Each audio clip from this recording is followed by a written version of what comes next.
Hey friends, Sam Farkas with Green Hills Guitar Studio here in my third and probably final installment of learning the neck of the guitar in its entirety. If you haven't seen the first two videos, you better do it. Okay, so what we're going to be doing today is looking at triads, both up and down the neck on fixed string sets and also across the strings. A good place to start is in the key of C and on the first string set, which consists of strings 1, 2, and 3, right? So if we build a root position C major triad, we get this thing. C, E, and G on strings 3, 2, and 1. Okay, so that's great, sounds good. But what we want to do is start to be able to move up and down the neck on the same set of strings. So we can find the notes of the C major chord, C, E, and G, in a different location. Still C, E, and G, C, E, and G, but now these notes are in a different order, right? This is E, this is G, this is C. So this becomes a first inversion triad.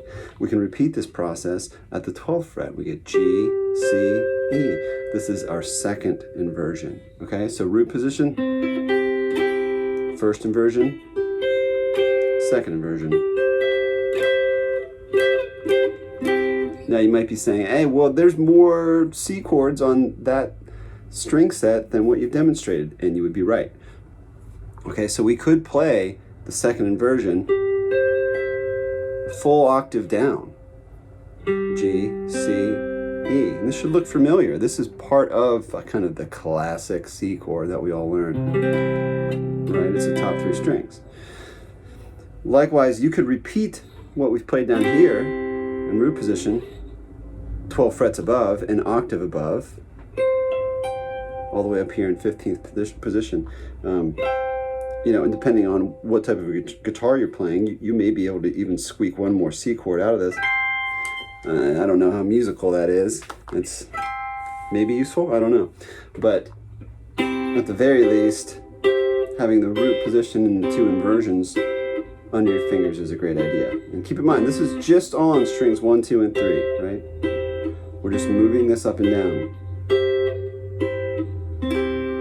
Okay, the next step is to change the quality of this chord, right? So to change a major chord into a minor third, all we need to do is lower one note by 1/2 step. So we need to lower the third, or flat the third, making it a minor third, and thus a C minor chord. So if you know the notes of the neck, this should be a piece of cake. You find E and you lower it by 1/2 step. If you don't, well, use your ear, right? So instead of C, E, G, now we have C, E flat, G, a C minor chord. And repeat the same process as far as the inversions. Here's a C minor triad in first inversion. C minor triad in the second inversion.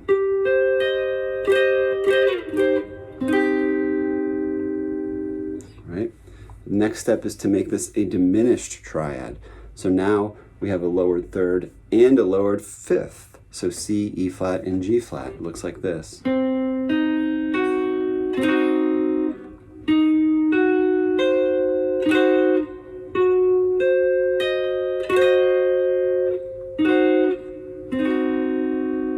If you want to go for some bonus points here, the other chord quality that you might want to learn or examine is an augmented triad.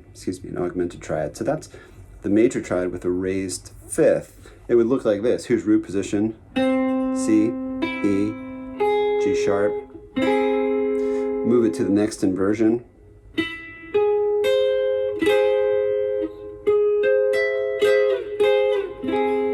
All right, so now that we've got all these chord qualities in their root position, first inversion, and second inversion on the first set of strings, strings 1, 2, and 3, we'll move it to the second set of strings, strings 2, 3, and 4, right? So here's what that would look like if we started with the root position C major chord. Okay? Strings 2, 3, and 4. You may notice, your ear may tell you that that's the exact same thing as this, just on a different string set and on a different position on the neck. Okay, so we're on string set 2 now. Let's repeat the process. Root position C major, first inversion C major, running out of real estate down here. I could play my second inversion chord all the way up here, but it might make more sense to grab it down here at the 5th fret. Right, so root position, first inversion, second inversion. And you might say, well, I've always played a C chord down here. And you're right, we can also repeat this first inversion triad in first position, because that's simply just an octave above where we were. Okay, so once again, root position on string set 2, first inversion, second inversion, major chords. Let's make them minor. Same process applies.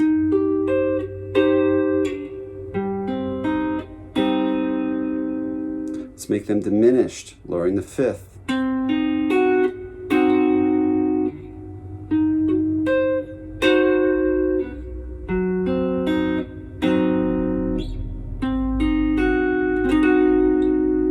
We could also make these augmented as well, right? So go back to your major form and raise the 5th. Take this idea and repeat it on the next string set. So now we're working with strings 3, 4, and 5. At this point, I think you probably get the idea, so we'll kind of cruise through these. Here's our root position C triad on string set number 3. First inversion, second inversion. Let's make a minor.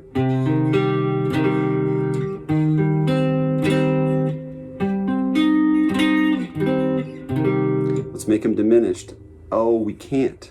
At least not with the root position in on string set 3 in first position. Why? Because we've got C, E flat, but we can't grab a G flat here unless we wanted to tune our G string down half a step. So that doesn't make a whole lot of sense.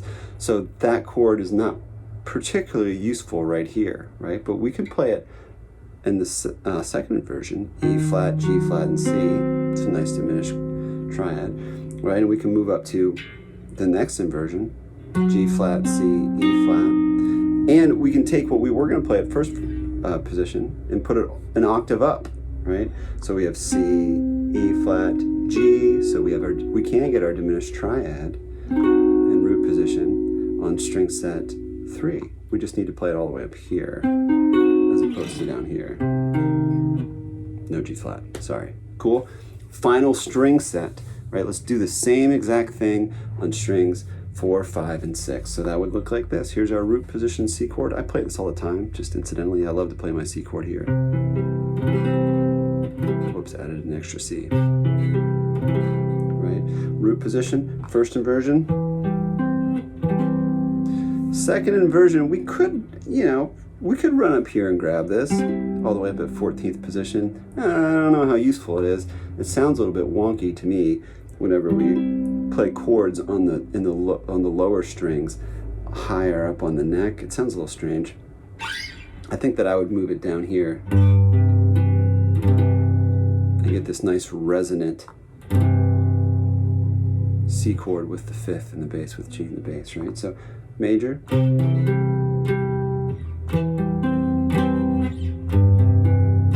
let's make a minor, so lower the 3rd, E flat.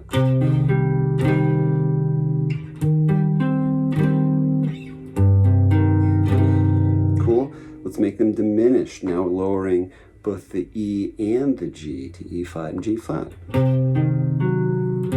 This is a little bit of a stretch if you're not familiar with this chord or comfortable with it. It may be a little bit of a stretch. I've met some guitar players that avoid this voicing because it's not always the easiest to get a hold of, especially on the lower strings of the guitar, right?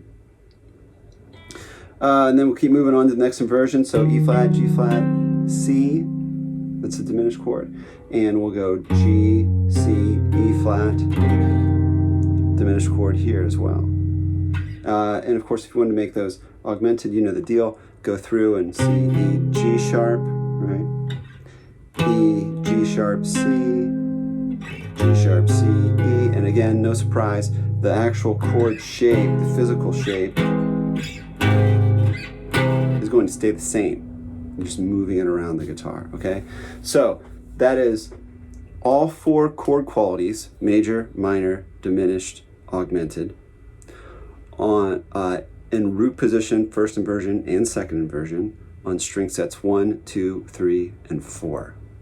Okay, so the next step is to look at playing these not just up and down the strings, but also across the neck.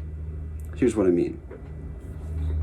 Let's start with our root position C major triad on strings on string set 4. So those are strings 4, 5, and 6. Right? We'd be out here in 5th position. It would look like this. Well, to play the next inversion, as you know, we could slide up, stay on the same strings. That's cool. That might be what you want to do. Or instead of moving up the neck, you could play across the strings. So now jump into your first inversion C major triad on string set 3. And your second inversion triad on string set 2. And then your root position an octave above where you started.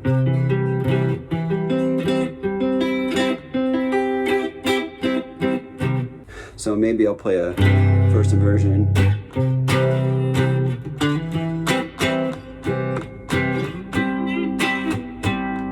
So I'm kind of shuffling around here as I need.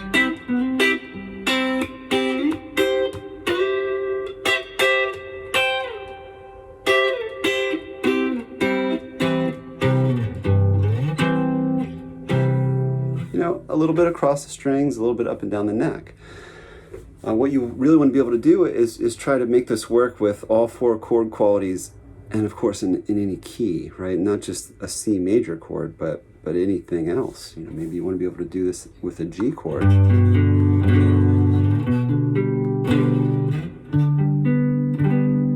then move it across the strings.